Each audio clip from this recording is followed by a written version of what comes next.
No sé cómo se dice en alemán coloquialmente, pero en chileno se dice condoro, que es cuando alguien comete un error y tiene que, bueno, tratar de repararlo. Ahora, normalmente cuando eso pasa en la política, siempre se trata de buscar a un tercero que sea culpable de ese error o ese condoro para que no cargue con el líder o la líder o el político que eventualmente pudo haber constituido aquello. Hay, por cierto, montones de excepciones al respecto, y una se dio en esta jornada cuando la canciller alemana Angela Merkel, después de haber instado a la cerrazón absoluta de Alemania en Semana Santa por lo que estaba pasando, se retractó y anunció la cancelación de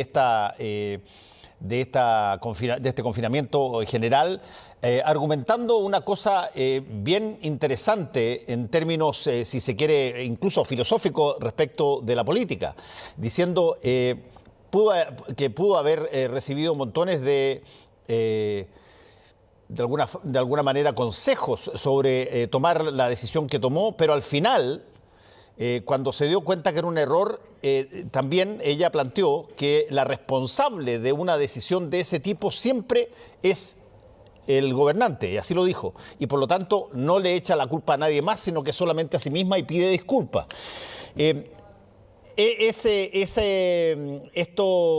Raúl Sor, algo muy extraño en el mundo, o tú has visto que se ha evolucionado hacia que este tipo de situaciones eventualmente sean asumidas por quienes las materializaron? Hola Fernando, sí, normalmente la figura que se usa en política cuando un gobernante falla recurre a un fusible y hace saltar ese tapón que causa menos daño, y normalmente son los ministros, los subsecretarios los que pagan, le pasan la cuenta por los errores cometidos, y en general por la estabilidad política el gobernante, el presidente o primer ministro, canciller, como le llaman en Alemania a la primera ministra, queda a salvo, y fue ella, al parecer, la que decidió asumir todo el peso de la decisión. Es algo característico en ella. Ella ha sido muy honesta, por algo lleva tantos años en el gobierno con unas votaciones extraordinarias, y es muy querida, muy respetada en Alemania precisamente por eso. Y lo que llama la atención en este caso, Fernando, que ella es una científica. Ella es por formación científica, y ha mirado y ha seguido la pandemia con mucha atención. De manera que es raro que ella haya podido cometer un error de evaluación de ese tipo. Sin embargo, por los antecedentes que se tiene, ella enfrentó una gran oposición, especialmente Alemania es un estado federal. Cada estado tiene sus propios primeros ministros, que son muy importantes, muy poderosos, y al parecer allí hubo una reacción negativa por parte de algunos de ellos, y también del sector industrial comercial, que la idea de pasar Semana Santa completamente cerrado, el COVID ha venido creciendo en los últimos días en Alemania a un ritmo preocupante, y para cortar el circuito se había propuesto este cerrazón prácticamente total durante Semana Santa. Pero bueno, mucha gente tenía planes, iban a viajar, se iban a mover a ciertas partes, y este cierre completo fue muy mal recibido. Y también hay que decir que en Alemania hay una resistencia creciente a los confinamientos, y que en varios lugares, en varias ciudades, han habido enfrentamientos con la policía, algunos bastante serios, de manifestantes que salen y que han apedreado, que han bloqueado calles, rechazando las cuarentenas. Especialmente en la extrema derecha ha sido especialmente vociferante y rechazando el confinamiento, y que lo consideran un abuso a las libertades, y que Alemania se está deslizando a un estado autoritario, esto viniendo de la extrema derecha, que es tan afín a ese tipo de filosofía. Pero en fin, el hecho es que probablemente, no sabemos los detalles, ha habido un debate en la cual la señora Merkel se ha terminado de convencer que los costos del confinamiento eran mayores que al levantar y permitir que se desarrollen ciertas actividades.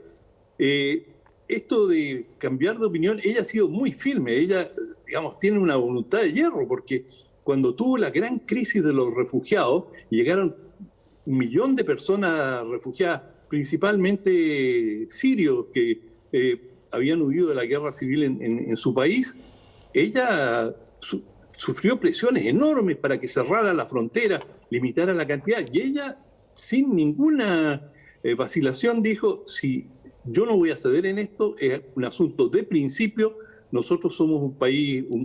humanista, queremos recibir a los refugiados, y realmente en una actitud ejemplar, pero realmente ejemplar, ella se mantuvo en esa posición y los refugiados pudieron entrar y hoy día residen en Alemania. De manera que ella no cambia fácilmente de opinión, y las presiones que debe haber recibido para reconocer este error, si es que fue un error, porque lo más probable es que ella haya llegado a la convicción que le resultaba más caro mantener la medida que cambiarla. Pero en fin, cambió y hoy día Alemania ya no va a tener un confinamiento tan estricto durante Semana Santa. Sí, esto de tener de pronto contrapartes, llamémoslo así, en el mundo entre los distintos tipos de gobernantes y cómo han enfrentado la pandemia, porque, digámoslo, hasta cierto punto de vista una situación ideal para poder comparar determinadas mentalidades, porque la pandemia es la misma en todas partes, de alguna manera es el mismo bicho que genera un contagio, y tú ves cómo se corresponde en distintas partes. Es distinto lo que hizo Donald Trump, de lo que hizo Macron, de lo que hizo Angela Merkel, de lo que hizo la primera ministra neozelandesa, de lo que hizo Bolsonaro, de lo que se hizo acá en Chile, de lo que se hizo en Argentina, y por lo tanto te ofrece una situación, si tú quieres, de laboratorio, pero en la vida real, para poder evaluar el criterio político para enfrentar una amenaza, que uno lo puede probablemente teorizar en libros o en pizarrones, pero cuando se da es otra cosa, y por lo tanto es bien interesante ver cómo se ha dividido la opinión de las personas respecto de los distintos gobernantes que han actuado de distinta forma. Exacto, y bueno, la antítesis de la señora Merkel es Jair Bolsonaro, que tú mencionaste, el presidente brasileño, que durante un año se ha dedicado a negar prácticamente la existencia del COVID, que dijo que era una gripeciña, es decir, algo sin importancia. Hace pocas semanas comentábamos que él había exhortado a los brasileños de dejar de lloriquear por la pandemia, y que esto se iba a ir pronto, y que finalmente, si no se mueren de pandemia, se van a morir de hambre si no trabajan, y que la prioridad era la economía. Pero otro que se dio la vuelta en 180 grados, Jair Bolsonaro acaba de formar un consejo asesor para articular la actividad del gobierno con los gobernadores. Brasil, igual que Alemania, también es un estado federal, y con el Congreso, para tratar de salir de esta crisis. Brasil, en las últimas 24 horas, batió todos los récords, 3.250 muertes. Hace un par de semanas hablábamos que Brasil caminaba a las 3.000 muertes diarias. Bueno, ya están en 3.250 y han llegado a nivel nacional sobre las 300.000. De manera que Brasil está en una situación extraordinariamente compleja. Los hospitales en el estado más importante, en Sao Paulo, están totalmente saturados, están cortos de oxígeno, les falta todo tipo de medicamentos. La campaña de vacunación ha sido muy lenta,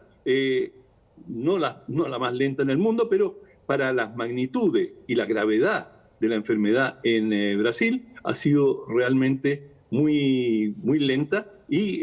especialmente el gobierno ha sido muy lerdo en la distribución de vacunas. Llegó a una serie de acuerdos y tiene acceso, especialmente con la vacuna,